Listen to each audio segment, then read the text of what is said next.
Après un flop l'année dernière, total, j'ai vu et j'ai parlé à Becky cette année. Je vous explique. Alors je comptais pas vraiment aller à Cannes cette année parce que je bossais toute la semaine et que j'avais que vendredi pour y aller. Et surtout, en fait, l'an dernier, je suis allée avec mon travail à Cannes pour rencontrer Becky et Frin aussi à l'époque. Et en fait, j'ai pas pu les rencontrer. Donc j'étais un petit peu frustrée. J'avais pu les photographier, j'avais pu photographier Becky qui est arrivée de Bangkok et qui arrive au Martinez, et Frin aussi. On a pu les photographier avec mon collègue photographe, mais ça s'est arrêté là parce que j'avais un contact avec une personne sur place qui travaillait avec elle. Mais il y a eu tellement de retard dans le planning qu'au final, elles n'ont même pas su qu'on pouvait intervenir. Et du coup, ça n'a pas pu se faire. Donc j'étais un petit peu frustrée quand même. Et comme j'avais des clients et des photoshoots toute la semaine, je ne pouvais pas être là du tout. Mais j'ai une copine qui habite à Cannes. Et du coup, elle a découvert Gap The Series il y a un mois, un truc comme ça. Elle a adoré et elle m'a dit, bah moi je vais aller au Martinez. C'était un bébé de Gap, un mois, ça fait pas longtemps. Du coup, elle va au Martinez mardi. Au bon moment en fait, Becky sort, elle est sortie plusieurs fois ce jour-là parce qu'elle faisait pas mal de photoshoots et du coup elle a pu lui parler brièvement, mais en fait ma pote elle maîtrise pas trop l'anglais et donc on a fait une visio et elle lui a donné son téléphone et du coup j'ai parlé 30 secondes avec Becky en FaceTime, ce qui était assez rigolo finalement, et je lui ai dit que j'étais photographe et que je revenais vendredi. Enfin je lui fais compliment et elle me dit thank you et puis je sais plus, à la fin j'étais un peu confus donc parce que j'ai pas bien entendu, mais je crois qu'elle disait ah you're a photographer Friday. Très on n'a pas tout compris, on était un petit peu genre ok on sait pas ce qui se passe. Salut, salut. Et donc là j'étais contente, on avec ma pote on a rigolé et puis on s'est dit bon bah c'était cool quoi en fait. Donc moi initialement je vais pas à Cannes, j'ai des clients en photoshoot le mercredi, non le jeudi, et donc bon bah je me dis allez je le tente, mais j'y vais pas en mode boulot. Faut savoir que je travaille pour des studios de photos et donc je gère 5 studios photos en France. Et que mon but premier c'était de faire un shoot en fait avec Becky, ça aurait été super cool. Mais là je me dis bon j'ai pas le temps de préparer ça, je n'ai pas de contact direct avec son équipe cette année. Et donc du coup ben j'y vais en mode fan quoi, tant pis, allons-y hein. Et c'est ce que je fais.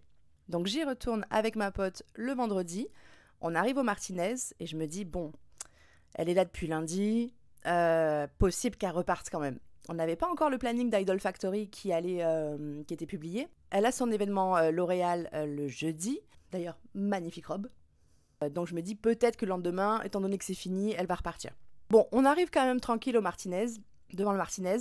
Et je vois qu'il y a des fans de Becky, donc je me dis bon ok, bon signe, s'il y a des fans, c'est que elle est encore là, donc cool, je suis pas venue complètement pour rien. Il y a des fans aussi à côté qui me disent que ça a l'air d'être ses bagages et qu'elle va partir. On attend, au final elle sort. Il n'y avait pas que des fans français, il y avait des fans internationaux, et je trouve que c'est super cool de montrer comme ça à Becky que même ici dans le sud de la France, bon c'est quand même un énorme festival, c'est très connu, c'est le festival de Cannes, mais qu'il y ait des fans qui se déplacent de loin. Moi je suis pas venue de très loin en fait, mais des gens qui prennent l'avion, qui se déplacent, qui engagent des frais et pour montrer leur amour à Becky, et je trouve ça énorme en fait. Elle doit être tellement touchée de ça que c'est beau à voir. Même en étant moi sur place, je me suis dit waouh, ce témoignage d'amour, et comme je l'ai vu aussi dans vos commentaires en fait, je me dis les gens ils sont pleins de bienveillance envers Becky, mais bon il n'y a pas de secret, c'est parce qu'elle-même elle est ultra bienveillante et ultra gentille et accessible finalement. Bref, finalement elle sort, elle arrive.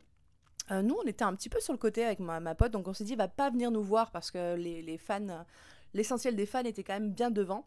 Et au final, elle est venue de ce côté-là. Elle a signé des autographes à plein de fans. Elle a pris le temps. Puis elle est arrivée vers nous. Bah, nous, on voulait en fait un petit selfie, quoi. Enfin, moi, personnellement, je suis pas trop autographe. Enfin, je trouve ça cool, mais j'ai jamais été branchée autographe. Moi, ce qui m'intéressait, c'était d'avoir une petite interaction. Et qu'elle se rappelle de nous éventuellement, de la vidéo qu'on avait faite le mardi quoi. Et en fait elle arrive et je lui rappelle en fait, je sais plus ce que je lui dis, mais en gros je lui dis do you remember we had a phone call 2 days ago or whatever. Elle regarde ma pote parce que c'est elle qu'elle a vue en vrai et elle dit oh yeah, et puis elle rigole et puis voilà, on fait notre petite vidéo quoi en gros. Et puis après je pense que vous avez toutes vu la vidéo où elle se fait attraper par l'assistante et vite elle doit partir en courant parce que sinon elle allait louper son vol. Donc voilà. Et le truc que je retiens de tout ça, c'est que on le voit sur les réseaux, on voit qu'elle est sympa, on voit qu'elle est gentille, qu'elle est ouverte, mais elle l'est réellement en fait. Elle a toujours le sourire, elle vit un moment en fait de partage avec ses fans et j'ai l'impression qu'elle a beaucoup de gratitude en fait envers cette notoriété, beaucoup de respect pour ses fans et je trouve ça je sais pas si c'est un mélange de la culture britannique avec la culture thaïlandaise ou simplement aussi comment elle est, mais il y a beaucoup de gratitude, beaucoup de gentillesse dans son regard et dans son sourire. Et je trouve que pour les fans qui étaient présents et pour les fans qui regardent, c'est hyper plaisant de voir quelqu'un qu'ils aiment, qu'ils admirent, avoir tant de respect pour ses fans. Et du coup, c'était super sympa. J'ai pu aussi parler à d'autres fans internationaux. Et c'était intéressant de voir qu'il y avait d'autres personnes qui venaient, mais de plus loin donc. Et on avait les mêmes rêves en fait, quoi. On avait les mêmes rêves par rapport à Gap, par rapport à Loyal Pin, par rapport à Idol Factory et tout ça.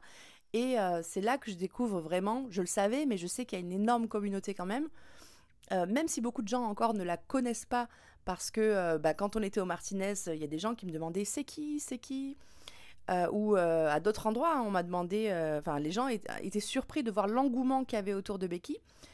Et en fait, bah, c'est normal parce que quand on connaît un peu l'histoire, tous les médias reprennent que c'est la nouvelle Hit Girl et ça c'est énorme en fait parce que quand vous avez Cosmopolitan, quand vous avez Gala, Paris Match, tous ces Madame Figaro, tous les médias comme ça qui reprennent un petit peu sa venue à Cannes et qui disent qu'elle fait sensation, parce que c'est vrai qu'elle a fait sensation, elle était partout sur Internet, et avec des millions de vues, comparé des fois même à d'autres célébrités qui sont beaucoup plus populaires mondialement, en fait, au niveau des vues, elle explose complètement les vues, donc c'est assez fou. Mais ce dont les médias, les gros médias comme ça ne parlent pas, forcément, c'est l'impact de la communauté LGBT, parce qu'il ne faut pas se le cacher, c'est une énorme fanbase de fans LGBT qui suivent Becky et Freen aussi, hein.